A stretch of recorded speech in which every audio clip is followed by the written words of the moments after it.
Paul nous rappelle que le mot évangile est bien plus précis. Il n'y a pas quatre, mais un seul évangile, celui du Christ. Nous avons lu un passage de l'évangile selon saint Luc qui veut témoigner de la foi chrétienne.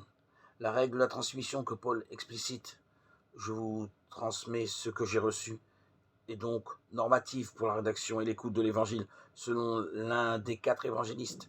Luc rapporte ce récit de pêche pour permettre aux personnes qui veulent bien le recevoir d'être confirmées dans la foi et envoyées à leur tour comme témoins.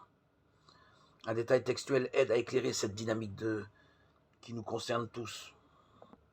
En effet, la première attitude des disciples est de se jeter aux pieds du maître qui vient d'enseigner avec autorité. Ce réflexe d'effroi n'est pourtant pas la bonne réponse à l'interpellation de Jésus, qui, avec douceur et fermeté, corrige Pierre et ses compagnons. Loin d'être bloqué par la crainte, il s'agit en réalité de marcher à la suite du Christ. La brûlure de la parole dont parle la première lecture n'est certainement pas l'immobilité de la peur, mais l'appel à avancer dans l'histoire.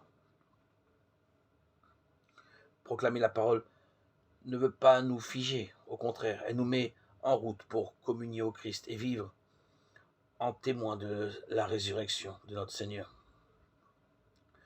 Jésus confie une grande mission à Simon, faire connaître le message d'amour de Dieu à tous. Et sans hésiter, Simon et ses amis laissent leur travail et suivent Jésus.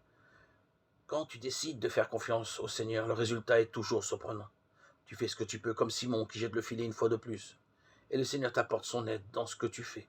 La pêche est énorme. Jésus a besoin de toi pour agir. Et comme à Simon et ses amis, il te donne l'audace de le suivre. Ressentons l'aide de Jésus quand nous le lui demandons avec confiance. Jésus, nous avons confiance en toi. Jésus, j'ai confiance en toi.